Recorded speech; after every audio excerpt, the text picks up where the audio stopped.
Greetings, welcome back. Great to have you here. Rush Limbaugh doing what I was born to do, meeting and surpassing all audience expectations every day. Performing as your highly trained broadcast specialist behind the golden EIB microphone. Telephone number you want to be on the program is 800-282-2882. The email address lrushbo@eibnet.com. I literally... See, I understand it, but then on the other hand, I don't understand it. They had a unified convention. Everybody showing up in Tampa was unified. Get rid of Obama. Let's turn this country around. And now, whoever, Romney, the party, the RNC, whoever's doing it started this rules fight that's going to tear everything apart.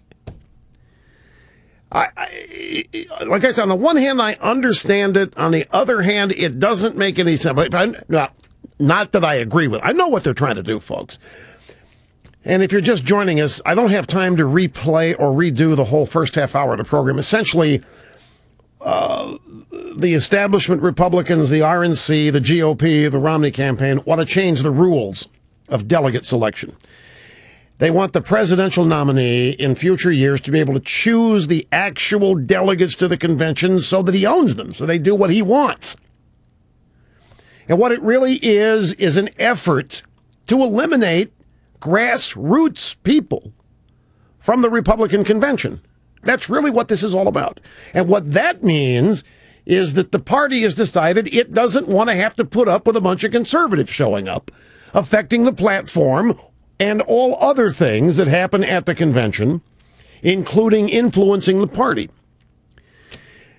One of our sponsors here, Freedom Works, has been all over this rules business. In fact, they've been, I think, at the forefront of this. And they just posted an update, and I'm going to read it to you. Just got off the phone with a concerned Florida activist, Laura Noble, who informed me that both of Florida's Rules Committee members, Peter Feeman and Kathleen King, have been removed from the Rules Committee and replaced with Romney-appointed delegates. They're clearly anticipating a grassroots backlash against the compromise on Rule 15. That's what they fixed yesterday, supposedly. And the changes on Rule 12 has caused the Romney camp to preemptively replace delegates to ensure they have support on the Rules Committee for the new vote at 2 o'clock this afternoon. And then they write, it's enough to make your blood boil. Please call your state Rules Committee delegates here and ask that they oppose this compromise on Rule 15. At a unified convention. And now they've started a war within the ranks at the convention. Now, again, folks, what's going on here is that the party fathers and mothers, the establishment, want to get rid of the conservative influence in the party. And that's what this is really all about. Even they can't win without us. They literally can't win without us. But I'll tell you, I know why. They don't like us much anyway. But it's really rooted around two issues: abortion and immigration. And they just don't want to hear any more criticism in the media about the party. These people do not see themselves the way the Republican Party is written about in the media, such as this AP story. Again, just a few hits from it. Republican Party that's showing its face to America this week is a restless institution that relies heavily on the uncompromising passion of Tea Partiers, anti-immigration activists, and social conservatives. And plus, they're all white in a country that's becoming less so. Well, the party honchos get up and they read this. Hell. They don't want to be thought of this way by the media. They don't want to be thought of this way by the Democrats. And it's your fault, my fault, that that's the way they're looked at. You stupid pro-lifers and you close-minded anti-illegal immigration, you're ruining us. You're making us look like the hicks that you are. You're making us look like the hayseed, backwater idiots that you are. And they're fed up with it. And so, even if it means losing elections, they're going to get rid of us. Because they're just tired of it. That's the overview. There's another aspect of this. There's the two rules that they're messing with here. The second rule problem is that the RNC wants to front load the primary season with winner-take-all primaries. Now, a lot of people object to that, and for illustration purposes, if that were the case now, there would not have been a Newt. There would not have been a Santorum. That's what they want to eliminate. They want the nominee chosen early, and they want to determine who the nominee is going to be. And they don't want any apportioning of delegates based on the vote. They want winner-take-all. And this is the it's a problem in a number of ways. Now, by changing members of the Rules Committee right now before the vote here at 2 o'clock, what they're trying to do is block the minority report from even being considered on the convention floor relating to the rules changes. They don't want a floor fight, which that's where this would be headed. And actually be fun to watch. Actually, something would happen at a convention. It's not scripted. There'd be a floor fight on these rules changes, and they're trying to prevent that by stacking the vote this afternoon. See, the conservative influence in the party comes from the grassroots. It's an oft-used term, but let me substitute a term for it. Conservative influence in the Republican Party comes from average people. Tea Party activists, just the non-professional people. The conservative influence in the party comes from the people who have other jobs, other businesses. They're the people that make the country work. They are the ones that look at this as about ideas. We're the ones that look at this about the future of the country. The Republican Party, and the Democrat Party too, to correctly understand them, look at them as a business. The way they see it, the grassroots, the conservative activists, Tea Party, rank amateurs, don't know what you're doing. You don't know the business. You think you do because you think it's about ideas, but it isn't. It's about money. It's about being in charge of the money. It's about committee chairmanships. It's about winning elections. It's about making sure that we don't lose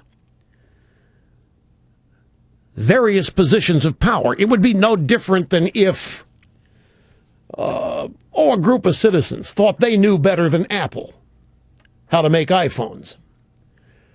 That is how the RNC looks at you. You're the consumer. You're going to take what they give you. And if you like it, fine. If you don't buy it.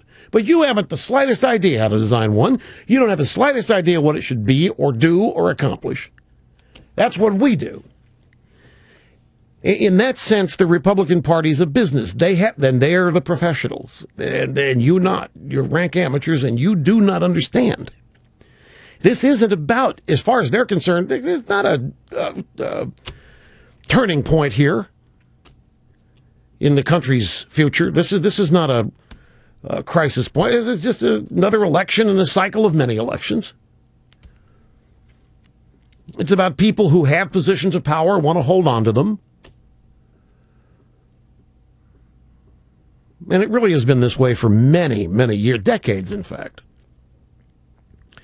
So the conservative influence in the Republican Party comes from you, grassroots, Tea Party people.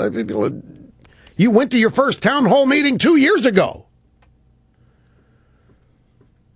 So the objective here at the party level is to obstruct the ability of people in the grassroots to mount challenges, to elect delegates, to run the business.